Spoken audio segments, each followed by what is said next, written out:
America থেকে সরকারের আমদানিকৃত গম নিয়ে প্রথমবার সরাসরি মোংলা বন্দর এসেছে জাহাজ এমভি উইকোটাটি। শুক্রবার বিকেলে জাহাজটি ফেয়ারওয়েতে ফেরে এরপর নমুনা সংগ্রহ করে গুণগত মান পরীক্ষা করা হয়। পরীক্ষায় মান বজায় থাকায় সকাল থেকে জাহাজ থেকে গম খালাসের কাজ শুরু হয়েছে। 60,875 মেট্রিক টন গমের মধ্যে 35,075 মেট্রিক টন মোংলার খাদ্য গুদামে সংরক্ষণ করা হবে। বাকি গম যাবে খুলনা, বরিশাল ও রাজশাহীতে। জাহাজটি বড় এবং গভীর হওয়ায় ফেয়ারওয়েতে রেখে ধাপে ধাপে খালাস করা হচ্ছে।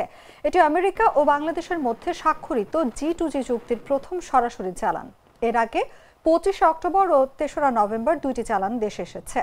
চুক্তি অনুযায়ী মোট 4,40,000 মেট্রিক টন গম আমদানি করা হবে, যার মধ্যে 3টি চালানে ইতোমধ্যেই 1,78,636 মেট্রিক টন গম দেশে পৌঁছেছে।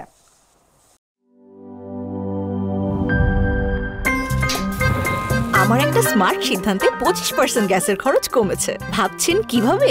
সাধারণ গ্যাস স্টোভ বদলে আমি এনেছি আরএফএল গ্যাস স্টোভ। এর সাইন্টিফিক নজল ও ব্রাস বার্নার ক্যাপ সমানভাবে তাপ ছড়িয়ে রান্না করে দ্রুত, তাই গ্যাসও বাঁচায় 25%, টাকাও বাঁচে 25%। আরএফএল গ্যাস স্টোভ নিরাপদ ও গ্যাস সাশ্রয়ী।